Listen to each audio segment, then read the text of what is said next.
चलिए, good evening सब लोगों को। और हम लोग शुरू करने वाले हैं। आज देखिए आपके लिए कुछ खास लेकर के आए हैं। वो खास क्या है? क्योंकि जो लोग आईटीआई किए हुए हैं, जो लोग डिप्लोमा किए हुए हैं, जो लोग बीटेक किए हुए हैं, उनके लिए ये कुछ खास है। क्योंकि आगे वैकेंसी आती रहेगी और आपको तैयार रहना पड़ेगा। आपको कैसे तैयारी करनी होगी, आपको कैसे क्वेश्चंस को सॉल्व करना पड़ेगा, इनके पीछे क्या कंसेप्ट होता है, विदाउट कंसेप्ट का क्वेश्चन सॉल्व करेंगे तो आप कुछ नहीं कर पाएंगे, सिलेक्शंस के करीब जाएंगे, आप फेलियर हो जाएंगे। इसीलिए अगर कंसेप्ट के साथ जाएंगे तो 100% श्योरिटी के साथ हम कहते हैं कि जितना कटअप जाएगा उससे 20 नंबर आपका हमेशा ज्यादा आएगा। लेकिन डिपेंड करेगा कि आप कितने कंसेप्ट से पढ़ते हैं, कितना क्वेश्चंस बनाते हैं, कितना मेहनत करते हैं। तो अभी हम आपके सामने जो कुछ वीडियो और कुछ आपके सामने कुछ आपके स्लाइड लेकर के आए हैं, वो हम आपको दिखाना चाहते हैं कि एग्जाम में क्या क्वेश्चंस और कैसे अराइज होता है। तो जैसा कि आप थंबनेल में देख पा रहे होंगे, आपको देख कर कहीं लग गया होगा ये एएलपी के लिए, क्योंकि आगामी वैकेंसी आपकी एएलपी की है, अदर वैकेंसी भी आपकी है, डीआरडीओ की है, अदर वैकेंसी भी आपकी आती रहेगी, स्टेट गवर्नमेंट या सेंट्रल गवर्नमेंट की वैकेंसी आती रहेगी। लेकिन आपको तैयार रहना पड़ेगा। अगर आप तैयार नहीं रहेंगे तो फिर मामला फंसेगा। इसीलिए हम लोग शुरू करते हैं, पहले क्वेश्चन से हम लोग देखते हैं। और पहला हम लोगों के सामने ये कुछ ना कुछ आपको फिगर कह रहा होगा कि आपके सामने से ये फिगर कहीं ना कहीं गुजरा होगा और आपको लग गया होगा कि ये हमारा वेल्डिंग का प्रक्रिया है, ये हमारा वेल्डिंग का प्रोसेस है। जो लोग आईटीआई किए होंगे, जो लोग डिप्लोमा किए होंगे और जो लोग बीटेक किए होंगे, उनको जरूर ये बातें पता होगी ये है क्या। इतना तो जरूर पता होगा। अगर इतना भी पता नहीं है तो हम कुछ नहीं कर सकते हैं। लेकिन मेरे दोस्त, हम आपको जीरो लेवल से लेकर के हमेशा ऊपर ले जाने की कोशिश करेंगे। नहीं कुछ आता है फिर भी हम आपको बहुत कुछ सिखाने का कोशिश करेंगे। चाहे आप जैसे सीखे, जिस भी माध्यम से सीखे, हम हमेशा आपके हमेशा आपके उस कमी को हमेशा दूर करने का कोशिश करेंगे। तो चलिए, पहला क्वेश्चन देखिए, एग्जाम में ये पूछा हुआ क्वेश्चन है।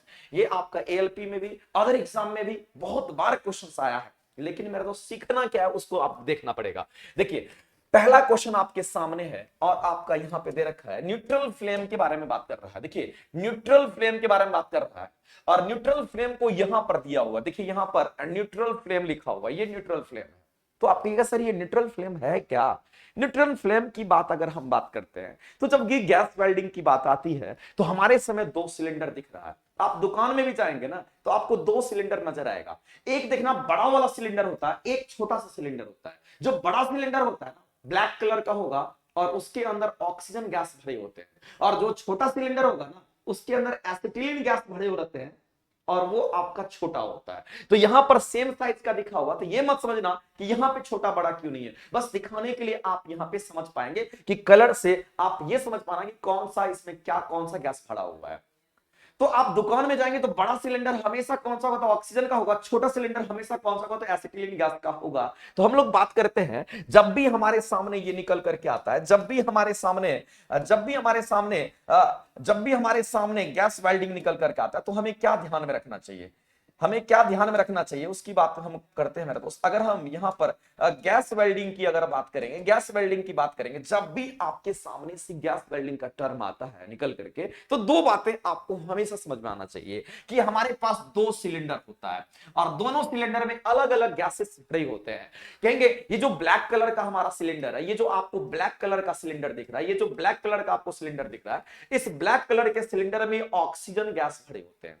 और जो ये मरून कलर का आपको सिलेंडर दिख रहा है, जैसा कि आप यहां पर फिगर में देख पा रहे होंगे, ये कलर आप देख पा रहे होंगे, ये जो मरून कलर का, ये किस कलर का कहेंगे? ये मरून कलर का जो आपको दिख रहा होगा, ये मरून कलर का जो आपको सिलेंडर दिख रहा होगा, इस मरून कलर के अंदर क्या होता है? कहेंगे एसिटिलीन गैस होता है, जिसको हम लोग C2H2 कहते हैं। C2H2 उसका केमिकल फॉर्मूला है और पहचानने के लिए मरून यानी कि रेड जो होगा, मरून कलर, आप कहेंगे ये C2H2 है। और ब्लैक कलर में आपका ऑक्सीजन गैस होता है। ब्लैक कलर का जो सिलेंडर होता है ये बड़ा होता है, इस बात को हमेशा ध्यान में रखना। आप जाकर के देख लेना, नहीं होता है लेकिन तो जाकर के देख लेना, प्रैक्टिकली चीजें देखेंगी तो आपको ज्यादा याद रहेगी। अब देखिए, यहां पर सारी इंफॉर्मेशन आपके गिवन है कि अगर हम लोग सिलेंडर के अंदर गैस को स्टोर करते हैं तो क्यों करते हैं, हमारा पर्पस क्या है? हमारा पर्पस है कि दो मेटल्स को आपस में जोड़ना। लेकिन सबसे पहले तो यही चीज निकल करके आता है, क्या सर हम सारे मटेरियल को क्या इन्हीं से वेल्डिंग कर पाएंगे? गैस वेल्डिंग से सारे मटेरियल को कर लेंगे? हाँ मेरे दोस्त, सारे वेल्डिंग सारे मटेरियल को हम वेल्डिंग कर लेंगे। लेकिन कुछ मटेरियल ऐसे हैं जिनको अलग फ्लेम से, क्योंकि देखिए फ्लेम यहां पर अलग अलग बनेंगे। ज्यादा और कम की वजह से, किसका ज्यादा और कम, जब हम लोग यहां पर रेगुलेटर के पास ऑपरेट करेंगे तो एक में हमारा ऑक्सीजन गैस है और एक में हमारा Sc2H2 गैस है। तो जब कम और ज्यादा उसको हम करेंगे, अपने से रेगुलेट करेंगे, तो उसमें ज्यादा और कम क्या होगा, तो गैस बाहर आएंगे, जिसकी वजह से हमारा फ्लेम में वेरिएशंस होगा। और जब फ्लेम में वेरिएशंस होगा तो जाहिर सी बात है दोनों में टेम्परेचर डिफरेंस आएगा। जब भी फ्लेम में वेरिएशंस होगा तो फ्लेम में टेम्परेचर डिफरेंस आएगा, और जब टेम्परेचर डिफरेंस आ गया तो अलग अलग मटेरियल के लिए जो सुटेबल टेम्परेचर होगा उस फ्लेम का हम लोग यूज कर लेते हैं। तो यहां पर हम लोग बात करने वाले हैं, जो आपका वीडियो आप देख पा रहे हैं उसके माध्यम से हम आपको दिखाने वाले हैं। एक वीडियो हम पहले आपको दिखाना चाहते हैं और फिर हम अपने क्लास को यहां पर आगे बढ़ाएंगे। तो ये वीडियो आपके सामने है और इस वीडियो को हम दिखाना चाहते हैं मेरे दोस्त कि ये जो आपके सामने ये वीडियो आपका प्ले हो रहा है, आप इसको देखिए और आपको थोड़ा सा फील होगा कि कहीं ना कहीं आप जरूर देखे होंगे, ये जरूर आपको नजर आया होगा कि ये हमारा फ्लेम है, ये हमारा फ्लेम बन रहा है, जो कि हमारा, देखिए आपको इसके अंदर कुछ अलग चीजें नजर आएंगी। देखिए अब ये फेदर ही है, ये अब फेदर ही है, लेकिन ये जो आपको दिख रहा है ना, ये जो व्हाइट कलर का जो अंदर वाला दिख रहा है, इसका टेम्परेचर बहुत ज्यादा होता है और इस चीज से हम लोग वेल्डिंग करते हैं। ऐसा नहीं किससे वेल्डिंग करते हैं, इसका टेम्परेचर कम होता है, इसका टेम्परेचर हाई होता है, बहुत ज्यादा टेम्परेचर इसका होता है और इस चीज से हम लोग वेल्डिंग करते हैं, जो इसके अंदर में इनर कोन आपको दिख रहा है। अब कहिएगा सर अलग अलग फ्लेम बनेंगे तो अलग अलग टेम्परेचर होगा, बिल्कुल होगा। हमने आपको बताया हम ऑक्सीजन और जब C2H2 की मात्रा को कंट्रोल करेंगे तो उसके हिसाब से फ्लेम का टेम्परेचर भी क्या होगा, तो उनके टेम्परेचर में वेरिएशंस होगा और अलग अलग मटेरियल के लिए अलग अलग फ्लेम का हम यूज करेंगे। और आपके सामने हम कुछ स्लाइड में भी रखे हुए हैं कि किस मटेरियल को हम जोड़ने के लिए, किस मटेरियल को हम लोग वेल्ड करने के लिए कौन से हम फ्लेम का यूज करेंगे, वो भी आपके सामने है। तो हम यहां पर शुरू करते हैं, ये वीडियो आप देख पाए होंगे और इस वीडियो को हम यहां पर खत्म करते हैं और फिर हम ऑपरेट करना चाहते हैं कि आपके सामने क्वेश्चंस क्या होंगे।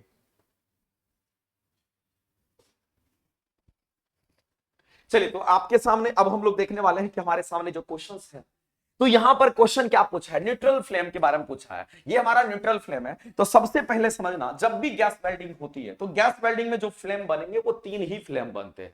कौन कौन सा फ्लेम बनेगा, तो सबसे पहला हम कहेंगे यहां पर न्यूट्रल फ्लेम बनेगा। सबसे पहला जो फ्लेम बनेगा वो न्यूट्रल फ्लेम बनेगा। इसके बाद कौन सा फ्लेम बनेगा, अगर हम बात कर रहे थे, जरूरी नहीं है किसी पैटर्न में बनेगा, कुछ भी हो सकता है, तीनों में से हम नाम बस लिख रहे हैं। दूसरा जो फ्लेम है वो हमारा क्या होगा, तो कहेंगे ये हमारा कार्बोराइजिंग फ्लेम होगा। दूसरा जो होगा वो हमारा कौन सा फ्लेम होगा, तो कहेंगे ये हमारा कार्बोराइजिंग फ्लेम होगा। तो तीनों फ्लेम में वेरिएशंस हैं और आपको दिखेंगी वो चीजें। और एक और हम यहां पर फ्लेम की बात करते हैं जो कि हमारा ऑक्सीडाइजिंग फ्लेम है, जो कि हमारा यहां पर ऑक्सीडाइजिंग फ्लेम है। ऑक्सीडाइजिंग फ्लेम की हम बात करेंगे, ये हमारा क्या, तो कहेंगे ये हमारा ऑक्सीडाइजिंग फ्लेम है। अब तीनों में डिफरेंस क्या है, डिफरेंस भी तो जानना जरूरी है मेरे दोस्त। विदाउट डिफरेंस का हम कैसे टेम्परेचर में रिलेशन दे सकते हैं, तो डिफरेंस है, उसी डिफरेंस को हम जानने का कोशिश करेंगे। आपसे कहा गया कि न्यूट्रल फ्लेम की बात करी जाती है। देखिए जब भी न्यूट्रल फ्लेम की बात होती है, समझना मेरा दोस्त, जब भी न्यूट्रल फ्लेम की बात होती है, अगर हम न्यूट्रल फ्लेम की बात करते हैं, अगर हम न्यूट्रल फ्लेम की बात करते हैं, तो न्यूट्रल नाम से ही पता चलता है कि न्यूट्रल, कहने का मतलब है कि जिस रेशियो में हम C2H2 बाहर करेंगे उसी रेशियो में हमें ऑक्सीजन भी बाहर करना पड़ेगा, और दोनों का मिश्रण ही जलता है तो टेम्परेचर बनता है, तभी तो आग लगता है, तभी तो उतना ज्यादा टेम्परेचर होता है। तो न्यूट्रल कहने का मतलब है ना तो ऑक्सीजन की मात्रा ज्यादा, ना तो C2H2 की मात्रा ज्यादा, दोनों सिमिलर, दोनों प्रॉपर रेशियो में होना चाहिए। अगर वो एक होगा तो ये भी एक होना चाहिए। इनका कहने का मतलब है कि दोनों का रेशियो 1 होना चाहिए, और दोनों का रेशियो 1 तभी होगा जब ऊपर और नीचे बराबर होगा। और ऐसे कंडीशंस में न्यूट्रल फ्लेम निकल करके आता है, और इसमें कहीं से भी आप कह सकते हैं कुछ भी हमारा ना तो ऑक्सीडाइज करेगा ना तो वो कार्बोराइजिंग होगा, बीच का पार्ट होगा, न्यूट्रल होगा। और न्यूट्रल फ्लेम जो होते हैं मैक्सिमम मटेरियल का वेल्डिंग करने के लिए न्यूट्रल फ्लेम का यूज किया जाता है। क्यों, क्योंकि प्रॉपर रेशियो में होता है और उसमें कुछ भी यहां पर ऑक्सीडाइज होने के चांसेस नहीं होते हैं। तो हम बात करेंगे कि यहां पर न्यूट्रल फ्लेम की अगर हम बात करेंगे तो न्यूट्रल फ्लेम में हम लोग क्या देखेंगे, सिलेंडर के अंदर, इस सिलेंडर के अंदर देखेंगे जो ऑक्सीजन है और जो C2H2 है, इन दोनों का रेशियो हम देखेंगे।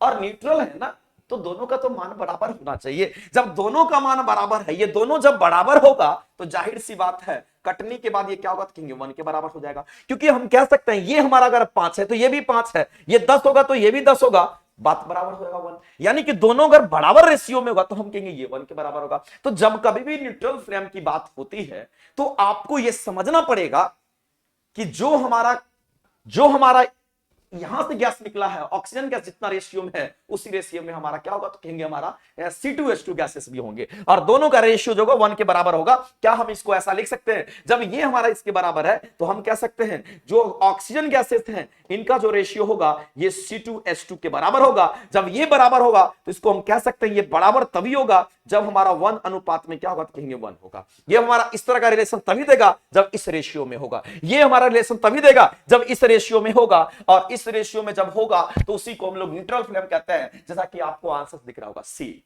जैसा कि आपको आंसर दिख रहा होगा सी। आगे हम बात करेंगे तो यहां पर आपको वही फ्लेम नजर आ रहे हैं।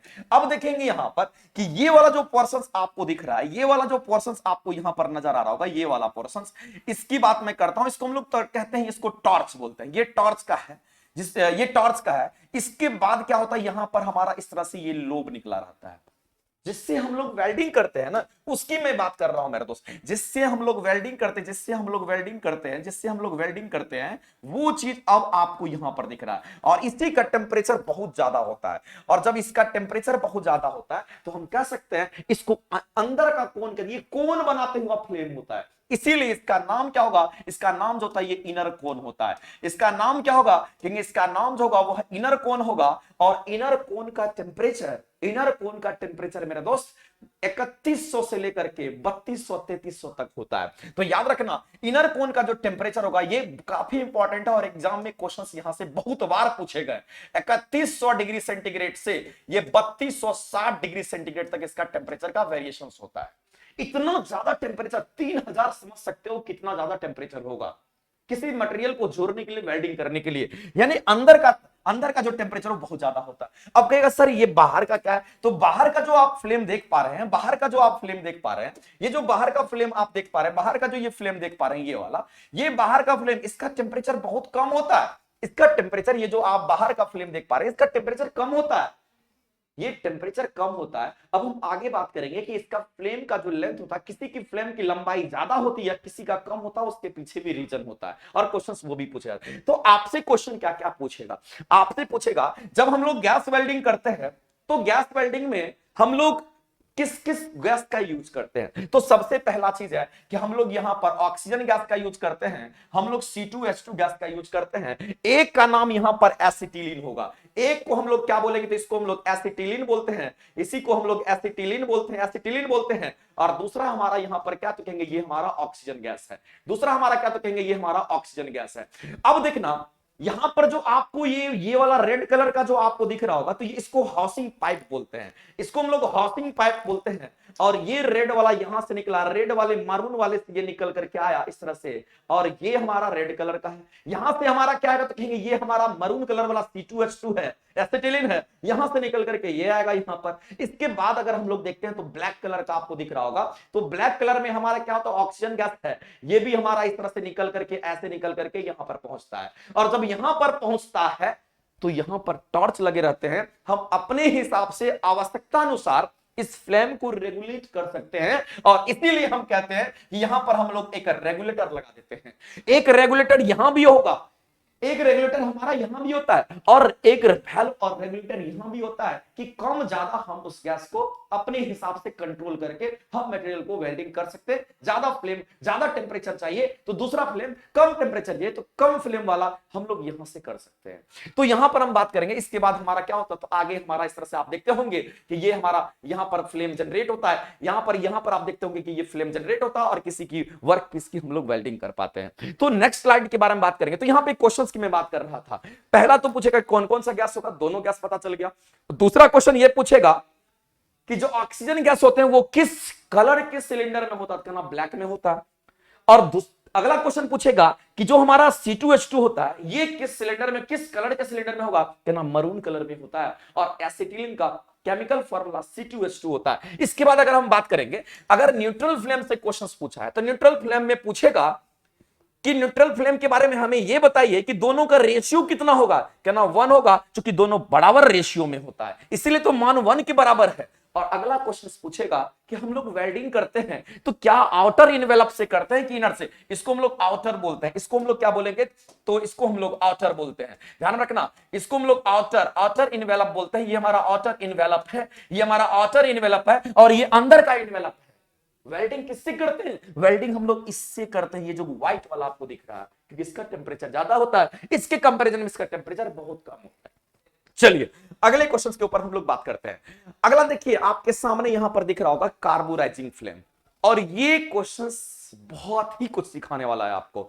अगर हम बात करते हैं यहां पर कि कार्बोराइजिंग फ्लेम का, अभी जस्ट मैंने आपको बोला कि फ्लेम हमारे 3 तरह के फ्लेम बनेंगे। यहां पर मैंने अभी आपको बोला कि एक तो हमारा न्यूट्रल फ्लेम होगा, दूसरा हमारा कार्बोराइजिंग फ्लेम होगा, और तीसरा जो होगा वो हमारा ऑक्सीडाइजिंग फ्लेम होगा। तो मैं बात करना चाहता हूं मेरे दोस्त इस क्वेश्चन के माध्यम से कि अगर कार्बोराइजिंग फ्लेम बनता है, अगर कार्बोराइजिंग फ्लेम की बात होती है, समझना, अगर यहां पर हम कार्बोराइजिंग फ्लेम की अगर हम बात करते हैं, अगर हम यहां पर कार्बोराइजिंग फ्लेम की अगर हम बात करते हैं, तो हम कब कहेंगे कि कार्बोराइजिंग फ्लेम है, और उसके टेम्परेचर कितने हैं, कब कहेंगे, ये तो पता होना चाहिए ना। और कैसे पता होगा, इनके बारे में कंसेप्ट जानना पड़ेगा। और जब हम लोग कार्बोराइजिंग फ्लेम देखते हैं, तो ऐसे केस में इनका जो इन्वेलप बनता है, हम आपको दिखाएंगे, इनका सबसे लंबा फ्लेम बनता है। उसके पीछे का रीजन है, हम बात करेंगे। तो कार्बोराइजिंग फ्लेम की अगर हम बात करेंगे, तो ऐसे कंडीशंस में जब C2H2 जो होता है, इनकी मात्रा हमारे ऑक्सीजन से क्या हो जाएगी, तो कहेंगे ज्यादा हो जाएगी। जब इनकी मात्रा ज्यादा और इनकी मात्रा कम हो जाती है,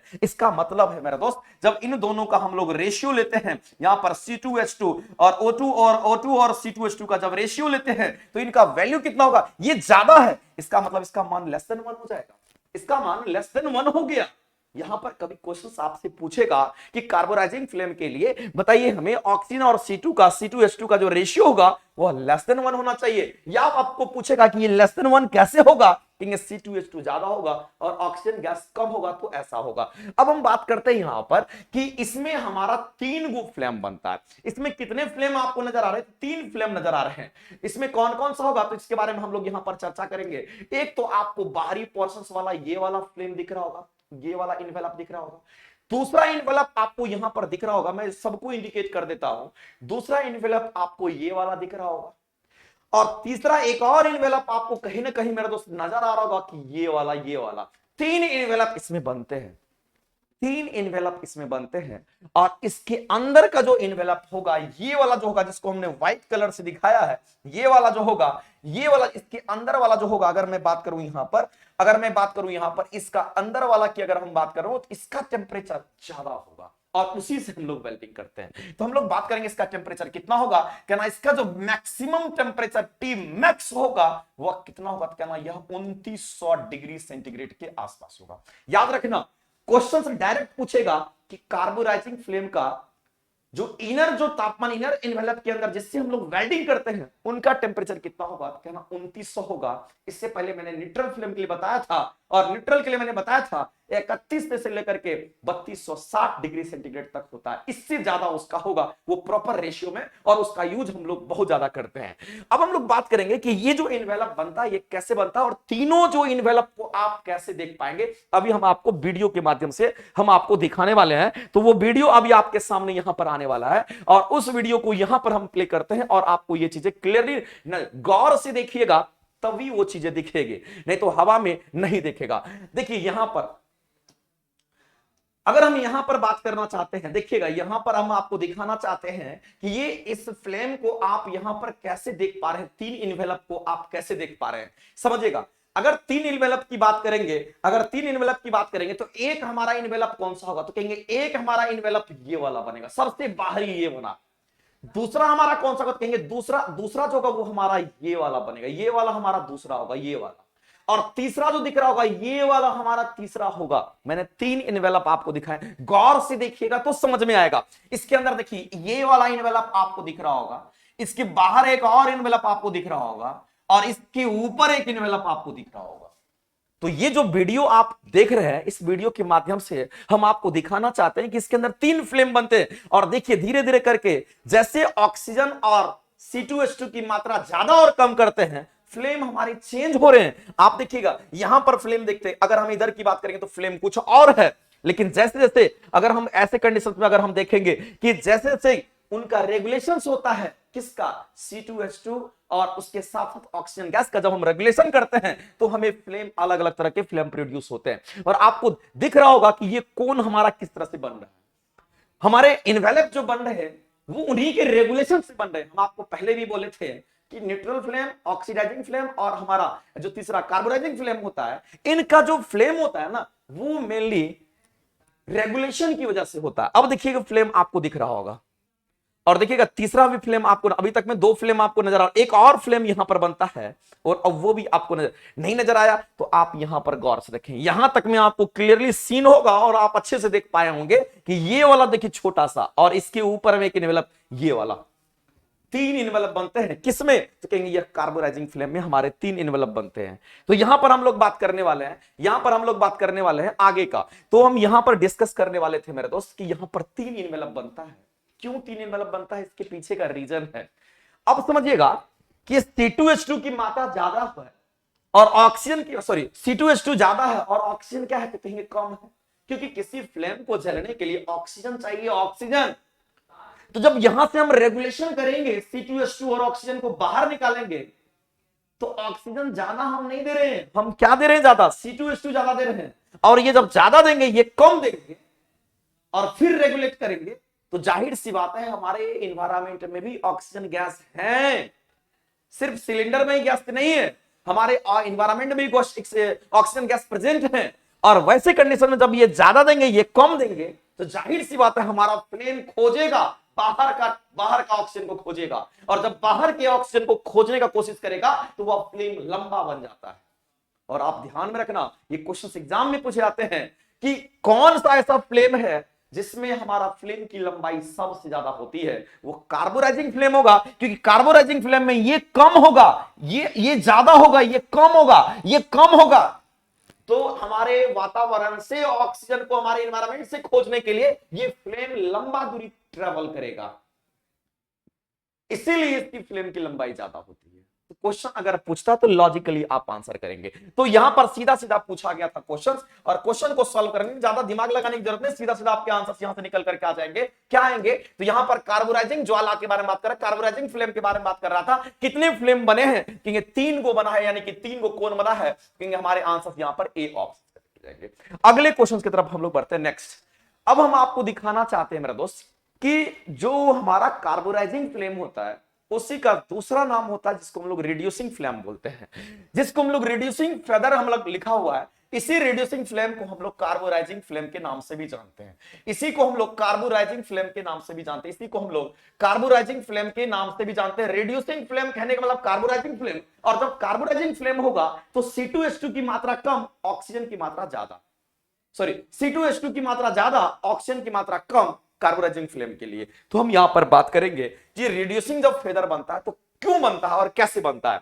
तो यहां पर हम बात करेंगे रिड्यूसिंग फ्लेम को ही हम लोग कार्बोराइजिंग फ्लेम कहते हैं, इसीलिए हमारे आंसर यहां पे डी ऑप्शन यहां पे राइट होंगे।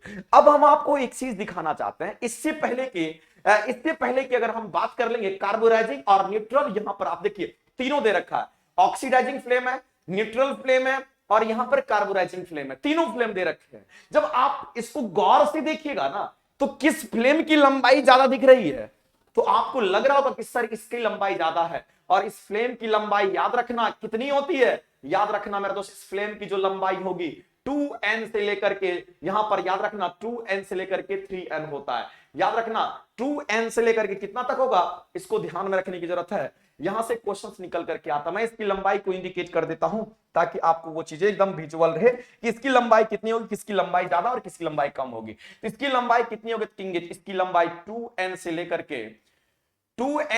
के 3n। अब आपको लग रहा होगा सर ये n क्या ले रहे हैं, n क्या है, तो कहेंगे उसकी लंबाई को इंडिकेट करता है। और जब n हम कहीं भी लिख दिए, इसका मतलब n कहीं पर इंडिकेट कर दिए, इसका मतलब है यह 15 सेंटीमीटर को इंडिकेट कर रहा है। तो यहां पर इसका मतलब है कि 30 सेंटीमीटर से 45 सेंटीमीटर इसकी लंबाई होती है, ये फ्लेम की लंबाई है। अगर हम बात करेंगे न्यूट्रल फ्लेम की, अगर हम बात करेंगे तो न्यूट्रल फ्लेम की जो लंबाई होती है वो हमारा कैपिटल N के बराबर होता है, इसकी लंबाई। अगर हम बात करेंगे यहां पर हमारा ऑक्सीडाइजिंग फ्लेम है, और ऑक्सीडाइजिंग फ्लेम में हमारा और भी फ्लेम छोटा होगा, हम ऑक्सीडाइजिंग फ्लेम के बारे में बात करेंगे। और इनकी लंबाई जो होगी n/3 से लेकर के कहां तक होगा, कहेंगे इनकी लंबाई जो होगी n/2 तक होगा। तो किसकी लंबाई ज्यादा है, तो 2n से लेकर के 3n, 2n से लेकर के 3n सबसे ज्यादा लंबाई इसी की है। यह कार्बोराइजिंग फ्लेम है, और कार्बोराइजिंग फ्लेम के लिए मैंने बताया था कि C2H2 ज्यादा होगा, C2H2 ज्यादा होगा, ऑक्सीजन कम होगा। जब ऑक्सीजन हम कम देंगे सिलेंडर से, तो वो फ्लेम बाहर निकलेगा ऑक्सीजन को खोजने के लिए, जलाने के लिए, इसीलिए उसकी फ्लेम की लंबाई ज्यादा हो जाती है। तो हम कहेंगे उसकी फ्लेम की लंबाई इतनी होती है, इसको भी ध्यान रखेंगे डायमेंशन के हिसाब से।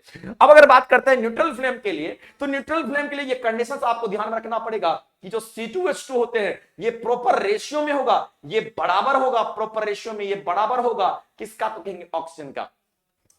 अगर ऑक्सीडाइजिंग की बात करते हैं, ये दोनों आपको मैंने बता दिया। अगर ऑक्सीडाइजिंग की अगर हम बात करेंगे तो इसमें भी आपको याद रखना पड़ेगा, इस केस में ऑक्सीजन की मात्रा ज्यादा और C2H2 की मात्रा क्या होगी, तो कहेंगे कम होगा। ऑक्सीडाइजिंग फ्लेम में ऑक्सीजन की मात्रा ज्यादा, C2H2 की मात्रा कम होगी। अगर न्यूट्रल की बात करते हैं, न्यूट्रल नाम से पता चलता है दोनों बराबर होगा, और ज्यादातर केसेस में इसी से हम लोग वेल्डिंग करते हैं। और अगर हम बात करते हैं कार्बोराइजिंग का, तो C2H2 की मात्रा ज्यादा और ऑक्सीजन की मात्रा कम देते हैं, और फ्लेम की लंबाई ज्यादा हो जाता है। क्यों, क्योंकि ऑक्सीजन खोजने बाहर तो जाता है वही, इसीलिए उसकी लंबाई ज्यादा हो जाती है। तो याद रखना, इसकी लंबाई भी पूछी जाती है और इससे टेम्परेचर भी पूछे जाते हैं। तो याद रखना मेरा दोस्त इस बात को कि सबका टेम्परेचर कितना होता है, मैं इंडिकेट कर देता हूं यहां पर। सबसे ज्यादा टेम्परेचर ऑक्सीडाइजिंग फ्लेम का होता है, ये लगभग आपका 3480 डिग्री सेंटीग्रेड के आसपास ये टेम्परेचर इसका होता है। किसका, तो ऑक्सीडाइजिंग फ्लेम का। अगर हम बात करेंगे न्यूट्रल का, तो याद रखना इसका 3100 डिग्री सेंटीग्रेड से लेकर के 3260 डिग्री सेंटीग्रेड तक ये हमारा और न्यूट्रल फ्लेम का होता है। अगर टेम्परेचर बात करेंगे कार्बोराइजिंग फ्लेम का, तो याद रखना मेरा दोस्त ये हमारा 2900 डिग्री सेंटीग्रेड से लेकर के, ये हमारा 2900 डिग्री सेंटीग्रेड से लेकर के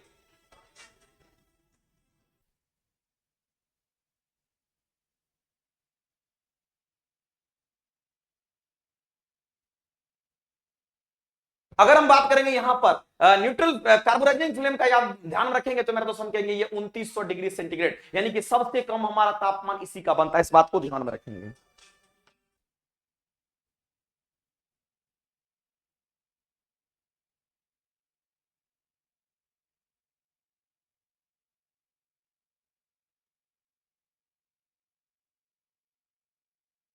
चलिए, तो हम लोग बात कर रहे थे क्वेश्चंस आपके यही पूछे जाएंगे, तो यहां पर तो क्वेश्चंस का आंसर मिल गया, लेकिन ये सारे पॉइंट्स आपको ध्यान में रहना चाहिए। और क्वेश्चंस मेरे दोस्त एग्जाम में पूछे जाते हैं, एक एक क्वेश्चंस आपका इंपॉर्टेंट है।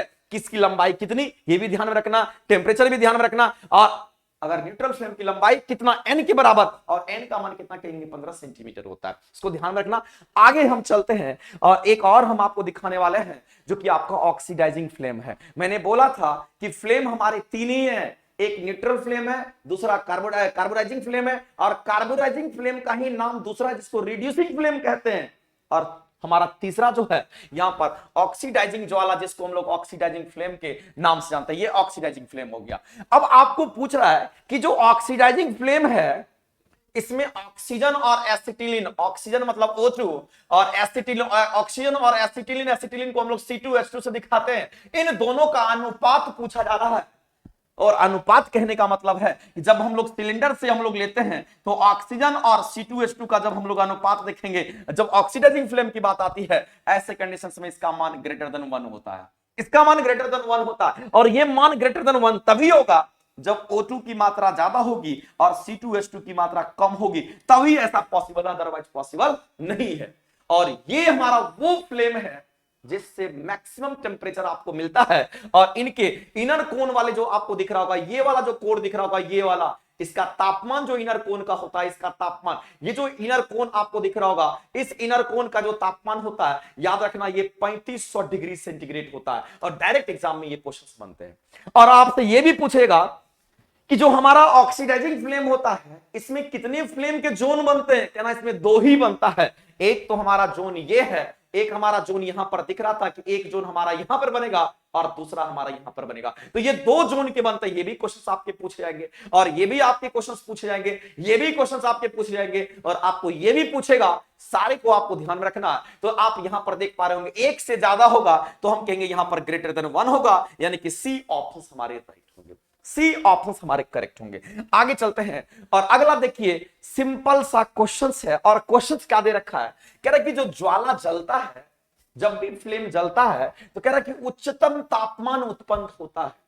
उच्चतम तापमान किसका? इनर कोन का। इनर कोन जो अंदर वाला इनवेलप था उसका सबसे ज्यादा तापमान होता है। तो कहेंगे कि उच्चतम तापमान की बात कर रहा है और यहां पर इनवेलप दे रखा है, तो इनर इनवेलप जैसे दिखेगा तुरंत आंसर करके निकलेंगे। कुछ नहीं सोचना है कि ये होगा कि ये होगा, तुरंत कहेंगे आंतरिक आवरण जो होगा, इनर जो इनवेलप होगा उसका टेम्परेचर सबसे ज्यादा होता है।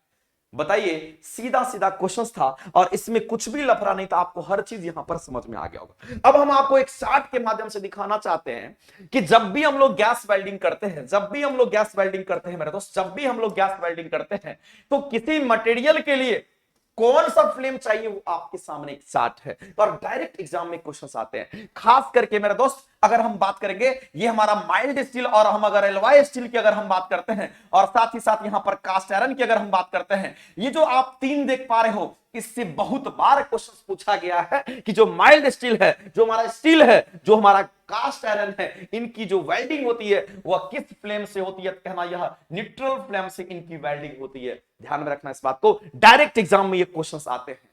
और इसके बाद अगर हम बात करते हैं कॉपर और ब्रॉन्ज की, अगर हम बात करेंगे तो इनका भी वेल्डिंग हम लोग न्यूट्रल फ्लेम से करते हैं। लेकिन एक बात याद रखना मेरे दोस्त, ये काफी इंपॉर्टेंट पॉइंट लिखा हुआ है कि ब्रास का वेल्डिंग हम लोग न्यूट्रल से नहीं करते हैं। हम लोग कॉपर और ब्रॉन्ज का न्यूट्रल से करते हैं लेकिन ब्रास का नहीं करते, इस बात को ध्यान रखना। और ब्रास का वेल्डिंग हम लोग किससे करते हैं? तो ऑक्सीडाइजिंग फ्लेम से करते हैं। इसमें लोग गलती करते हैं, उनको लगता है कि नहीं न्यूट्रल ही हो जाएगा, नहीं, ब्रास एक सब, ब्रास को ध्यान में रखना। ये ब्रास की जो वेल्डिंग हम लोग करते हैं जो कि कॉपर और जिंक का मिश्र धातु होता है, इनका वेल्डिंग करने के लिए हम लोग ऑक्सीडाइजिंग का यूज करेंगे, ब्रास का यूज यहां पर न्यूट्रल का यूज नहीं करते। इस बात को ध्यान रखना। और ये बहुत बार ये चीज लोगों को फंसाया है, इसको ध्यान में रखना पड़ेगा। और साथ ही साथ एल्युमिनियम हो गया, कार्बोडाइजिंग, निकल हो गया, कार्बोडाइजिंग, इसको हम लोग कार्बोडाइजिंग से करते हैं। तो ये आपका मेनली यहां पर स्लाइड था, इसको आप ध्यान में रखेंगे क्योंकि मेरे दोस्त क्वेश्चंस आपके इसी तरह से आते रहेंगे और आपको ध्यान में रखने की जरूरत है। आगे हम बात करते हैं यहां पर, आगे हम बात करते हैं मेरे दोस्त, आपके लिए यहां पर हमने कुछ और भी हम आपको दिखाना चाहते हैं जो कि आप इस वीडियो के माध्यम से आप देखेंगे। और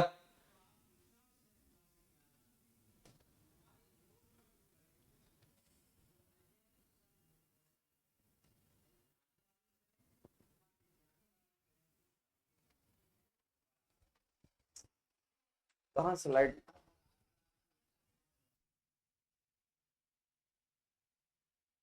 तो अभी जैसा कि हम आपको बताने वाले थे मेरे दोस्त, ये पर्पस मेरा इसलिए था कि अगर 5 क्वेश्चंस पढ़े हैं ना तो 25 क्वेश्चन हमसे बनना चाहिए। 5 क्वेश्चंस पढ़े हैं ना तो 25 क्वेश्चन बनना चाहिए और कंसेप्ट के साथ बनना चाहिए, जिंदगी में कभी नहीं भूलोगे। तो अभी आपके लिए, इसीलिए मेरे दोस्त आपके लिए फीचर का भी बैच है, जैसा कि आप यहां पर सामने में देख पा रहे होंगे। ये आपके लिए ये फीचर का आपको दिख रहा होगा, ये फीचर के लिए है। और ये बैच हमारा 13 सितंबर से स्टार्ट हुआ है। अभी बस और बस इंट्रोडक्शन की क्लासेस हुई है और फुल्ली पीपीटी के माध्यम से पूरा का पूरा डिजिटली और वीडियो एनिमेशंस के थ्रू आपकी ये क्लासेस चलेंगी। और इसकी टाइमिंग जो है वो 5 से 6 रखी गई है। ऑफलाइन और ऑनलाइन, ऑनलाइन और ऑफलाइन दोनों मोड में इसकी क्लासेस होंगी।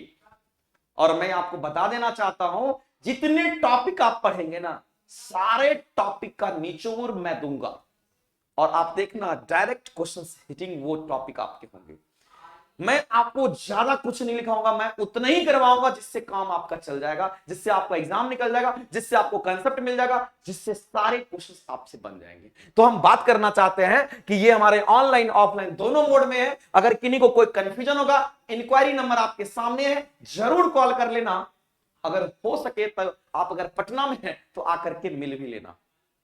और लेकिन कल से हमारी ये क्लासेस रन करेगी और कल से आप आएंगे और आपको क्वालिटी, खूबसूरती क्लास के अंदर आपको जरूर दिखेगी। और ये बात आप ध्यान में रखना। तो हम बात करते हैं, इसका यूज हम लोग एएलपी में कर पाएंगे, डीआरडीओ में, टेक्नीशियन में, जितने भी हमारे पीएसयू जो हैं, सारे पीएसयू में हम वहां पे कर पाएंगे, क्योंकि हमारी पढ़ाई, हमारी स्टडी बेकार कभी नहीं जाएगी। तो ये वीडियो उनके लिए है जो लोग हमारे आईटीआई, डिप्लोमा, बीटेक किए हुए हैं, वो लोग सब लोग एलिजिबल है आकर के पढ़ सकते हैं, सबको ज्यादा से ज्यादा यहां पर फायदा होगा। तो ये ट्रेड का थ्योरी और साथ साथ चैप्टर वाइज उसके क्वेश्चंस भी करवाए जाएंगे और बाइलिंगुअल आपका होगा।